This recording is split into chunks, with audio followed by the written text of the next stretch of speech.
অসমীয়া যুৱ মঞ্চই অতি দুখে ক'ব বিচাৰিছো যে আপোনালোকে হয়তো গমো পাইছে যে আমাৰ 61 নং যিটো হাইৱে সেই হাইৱেটো ইতিমধ্যে বন্ধ কৰি দিয়া এটা চক্ৰান্ত কৰিছে ৰেলৱে বিভাগ তথা ভাৰত চৰকাৰে। গতিকে আমি এটা বস্তুৱে দুখ পাইছো বা ভাবি আচৰিত হৈছো যে আমগুৰি সমষ্টিটোক ইমান মাহিয়া চকুৰে কিয় চাই আছে বাৰে বাৰে অসম চৰকাৰ বা ভাৰত চৰকাৰে। কাৰণ চাওক, আমাৰ মাজৰ পৰা লৈ গুচি গ'ল আমাৰ অতিকৈ মৰমৰ আমাৰ আমগুৰি সমষ্টি, তাপ বিদ্যুৎ প্ৰকল্প প্ৰজেক্ট, বাৰে বাৰে সেইটোক লৈ ৰাজনীতি কৰি হৰা কৰি পেলাই এটা নিবনুৱা সংস্থাপন নাই, তাত সমষ্টি গ'ল, তাপ বিদ্যুৎ প্ৰকল্পও গ'ল বুলি ক'ব পাৰে, মহকুমা নিম বুলি কয় মহকুমা গ'ল, সকলো চৰকাৰী কাৰ্যালয় গ'ল, আমগুৰি ভৱনৰ মাটিও গ'ল বুলি ইতিমধ্যে গমেই পাইছে, শুনিছোৱে। আৰু সিদিনা মুখ্যমন্ত্ৰী ডাঙৰীয়া আহি পেলাই 300 বেডৰ এখন হস্পিটেল ঘোষণা কৰি থৈ গ'ল, আজিলৈকে ইটা চপাও নপৰিল। আমাৰ এটা এইটো IB, ইমান ধুনীয়া IBটো নতুনকে নিৰ্মাণ হ'ব বুলি কৈ 8 কোটি টকাত ঘোষণা কৰি থৈ গ'ল, 8 কোটি টকা এটকাও আমি দেখা নাই, IBটো তেনেকে জহি কৰি গুচি গ'ল। গতিকে বাৰে বাৰে আমি আমগুৰিবাসী ৰাইজে আৰু কিমান সহ্য কৰিম, এতিয়া কোনজন বিধায়কৰ ওচৰলৈ যাম আমি ধৰিবই পৰা নাই।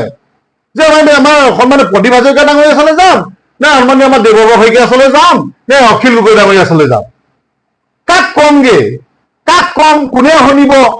গতিকে আমি এটা কথা আমি অনুৰোধ জনাইছো, আজি মুখ্যমন্ত্ৰী ডাঙৰীয়া যি স্মাৰক পত্ৰ প্ৰদান কৰিছো, যিহেতু ভাৰত চৰকাৰে বা ৰেলৱে বিভাগে এটা হাইৱে যি ব্যৱস্থা কৰিছে, আমি এটা গম পোৱা মতে, আমি মেপত দেখা মতে যে বৃন্দাবন চাৰিআলি হৈ আপোনাৰ নৈ কিনাৰে কিনাৰে গৈ পেলাই একদম আপোনাৰ বৰবাম চাৰিআলিটো হাইৱেটো উলিয়াব। কিন্তু হাইৱেত আমাৰ বাধা নাই, হাইৱে নিৰ্মাণ কৰক, উন্নয়ন কৰক, আমি তেওঁলোকক শুভেচ্ছা জনাইছো। কিন্তু সেইটো আলম লৈ যেনেকে সমষ্টি লৈ গ'ল, সকলো কাৰ্যালয় লৈ গ'ল, এতিয়া আমাৰ কি হৈছে যে ৰেলৱে ক্ৰচিংটো আমগুৰি যিটো 61 নং হাইৱে ওপৰত যিটো ৰেলৱে ক্ৰচিং আছে, সেই ক্ৰচিংটো সম্পূৰ্ণৰূপে বন্ধ কৰি ফুটব্ৰিজ দিব বিচাৰিছে। গতিকে কি হ'ল, এৰাহতি, আমগুৰিখন এটা এৰাহতিত পৰিণত হ'ব। গতিকে এইটো কেতিয়াও হ'বলৈ দিয়া নহ'ব, স্পষ্ট কথা আমি অসমীয়া যুৱ মঞ্চক সকীয়াই দিছো যে এইটো কেতিয়াও হ'বলৈ দিয়া নহ'ব। গণতান্ত্ৰিকভাৱে আমি প্ৰতিবাদ কৰিম, আমাৰ সকলো সংগঠনে আমি ইতিমধ্যে আমি আলোচনা কৰিছো একত্ৰিত হৈ আমগুৰিবাসী ৰাইজক লৈ, কিন্তু এইবাৰ কিন্তু এৰি দিয়া নহ'ব। সমষ্টি লৈ গ'ল, কাৰ্যালয়সমূহ লৈ গ'ল, সকলো লৈ গ'ল, কিন্তু এতিয়া অন্ততঃ এই যি সিদ্ধান্ত লৈছে যে ইয়াত এখন ফুটব্ৰিজ দি পেলাই সম্পূৰ্ণৰূপে ৰাস্তাটো যিটো বন্ধ কৰি দিয়া যিটো সিদ্ধান্ত লৈছে, তাত আমি কেতিয়াও মানি নলওঁ। শেষ বিন্দু তেজ থকালৈকে আমি কিন্তু নামানো, চিধা কথা। আমি আজি ৰাজহ চক্ৰৰ বিষয়ে যোগেদি আমি হনাৰেবল আমাৰ ৰেলৱে মিনিষ্টাৰ, ৰেল মন্ত্ৰালয়লৈ আমি স্মাৰক পত্ৰ প্ৰদান কৰিছো। আমি প্ৰদান কৰিছো মুখ্যমন্ত্ৰী ডাঙৰীয়াক, আজি সন্মানীয় মুখ্যমন্ত্ৰী ডাঙৰীয়াক আমি স্মাৰক পত্ৰ প্ৰদান কৰিছো। আমি স্মাৰক পত্ৰ প্ৰদান কৰিছো chief secretary ministry of home and affairs new Delhi, government of ইণ্ডিয়াক আমি স্মাৰক পত্ৰ প্ৰদান কৰিছো। আমি নীতিন গাডকাৰী ডাঙৰীয়া, minister of road transport and highways of India, তেখেতক আমি স্মাৰক পত্ৰ প্ৰদান কৰিছো। আমি প্ৰদান কৰিছো শিৱসাগৰ জিলা আয়ুক্তক। গতিকে আমি সকলোৰে আজি স্মাৰক পত্ৰ আমি প্ৰেৰণ কৰিছো।